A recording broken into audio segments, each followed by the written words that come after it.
ಬಗೆದಷ್ಟು ಬಯಲಾಗ್ತಾ ಇದೆ ಲಕ್ಕುಂಡಿ ಇತಿಹಾಸದ ರಹಸ್ಯ. ಐತಿಹಾಸಿಕ 5 ದೇವಸ್ಥಾನ ಬಾವಿಗಳ ಜೀರ್ಣೋದ್ಧಾರ.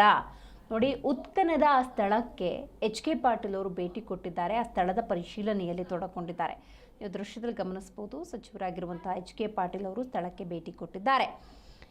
ಜೀರ್ಣೋದ್ಧಾರಕ್ಕೆ 10 ಕೋಟಿ ರೂಪಾಯಿ ಅನುದಾನವನ್ನು ನೀಡಲಾಗಿದೆ. ಗ್ರಾಮಸ್ಥರಿಂದಲೇ ಜೀರ್ಣೋದ್ಧಾರಕ್ಕೆ ಗುದ್ಲಿ ಪೂಜೆ ಕೂಡ ಆಗಿದೆ. ಕೋಟೆ ವೀರಭದ್ರೇಶ್ವರ ದೇವಾಲಯ ಅಂಗಳದಲ್ಲಿ ಪೂಜೆ ಸಲ್ಲಿಸಲಾಗಿದೆ.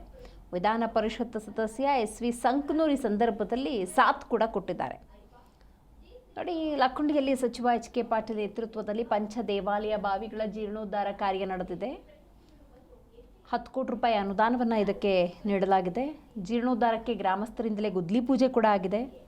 ಈ ಸಂದರ್ಭದಲ್ಲಿ ಏನೇನಿದೆ ಅದರ ಬಗ್ಗೆ ನೋಡ್ತಾ ಹೋಗೋದಾದರೆ ನೋಡಿ, ಚಬ್ಬೇರ ಬಾವಿ, ಸಿದ್ದರ ಬಾವಿ, ವಿದ್ಯಾಶಂಕರಲಿಂಗ ದೇವಸ್ಥಾನ, ಸೋಮನಕಟ್ಟಿ ಈಶ್ವರ ದೇವಾಲಯ, ಕಪ್ಪಚರ ಮಠ, ಫಕ್ಕೀರಸ್ವಾಮಿ ಮಠದ ಬಾವಿ, ಚೌಕಿಮಠ ಬಾವಿ ಅನಾವರಣ.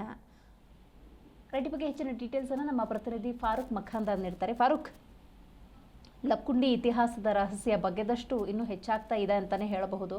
ಇವತ್ತು HK ಪಾಟೀಲ್ ಅವರು ಭೇಟಿ ಕೊಟ್ಟಿದ್ರು. ಆ ಸಂದರ್ಭದಲ್ಲಿ ಏನೆಲ್ಲ ಕಾರ್ಯಕ್ರಮಗಳಿತ್ತು ಅಂತ?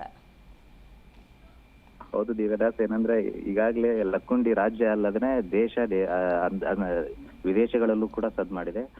ಹಾಗಾಗಿ ಆ ಹಿನ್ನೆಲೆಯಲ್ಲಿ ಏನು ರಿತ್ತಿ ಕುಟುಂಬಕ್ಕೆ ಒಂದು ನಿಧಿ ಸಿಕ್ಕಿತ್ತು. ನಿಧಿ ಸಿಕ್ಕ ನಂತರ ಉತ್ಖನನ ಕಾರ್ಯ ಆರಂಭ ಆಯಿತು. ಆರಂಭ ಆದ ನಂತರ ಇವತ್ತು ಸಚಿವರಾದಂಥ HK ಪಾಟೀಲ್ರು ಅವರ ನೇತೃತ್ವದಲ್ಲಿ, ಜೊತೆಗೆ ಶಾಸಕ CC ಪಾಟೀಲ್ ಅವರ ನೇತೃತ್ವದಲ್ಲಿ 5 ಬಾವಿಗಳು ಮತ್ತು 5 ದೇವಸ್ಥಾನಗಳ ಜೀರ್ಣೋದ್ಧಾರ ಕಾರ್ಯಕ್ರಮ ಇತ್ತು. ಜೊತೆಗೆ 10 ಕೋಟಿ ರೂಪಾಯಿ ಈಗಾಗಲೇ ಅನುದಾನವನ್ನ ಸಹ ನೀಡಿದ್ದಾರೆ. ಅಂದ್ರೆ ಆ 5 ದೇವಸ್ಥಾನ ಜೊತೆಗೆ ಆ ಬಾವಿಗಳ ಅಭಿವೃದ್ಧಿ ಕಾರ್ಯಕ್ಕಾಗಿ, ಅಂದ್ರೆ ಲಕ್ಕುಂಡಿಯ ಚಬ್ಬೇರ ಬಾವಿ, ಸಿದ್ದರ ಬಾವಿ, ವಿದ್ಯಾಶಂಕರಲಿಂಗ ದೇವಸ್ಥಾನ, ಸೋಮನಕಟ್ಟಿ ಈಶ್ವರ ದೇವಾಲಯ, ಕಪ್ಪಚರ ಮಠ, ಫಕ್ಕೀರಸ್ವಾಮಿ ಮಠದ ಬಾವಿ, ಚೌಕಿ ಮಠದ ಬಾವಿ, ಹೀಗೆ ಈ 5 ದೇವಸ್ಥಾನ 5 ಬಾವಿಗಳ ಒಂದು ಅನಾವರಣ ಕಾರ್ಯಕ್ರಮ ಇತ್ತು. ಆ ಕಾರ್ಯಕ್ರಮದಲ್ಲಿ ಈಗಾಗಲೇ ಜಿಲ್ಲಾಧಿಕಾರಿ CN ಶ್ರೀಧರ್ ಆಗಿರಲಿ, SP ರೋಹನ್ ಜಗದೀಶ್, ಜೊತೆಗೆ ವಿಧಾನ ಪರಿಷತ್ ಸದಸ್ಯ SV ಸಂಕನೂರ್,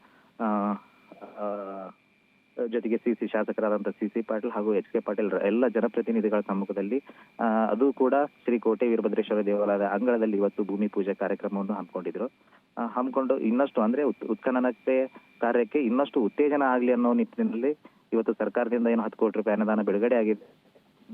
ಇವತ್ತಿಂದ ಅಧಿಕೃತವಾಗಿ ಚಾಲನೆ ಸಿಕ್ಕಿದೆ ದಿವ್ಯದಾಸ್.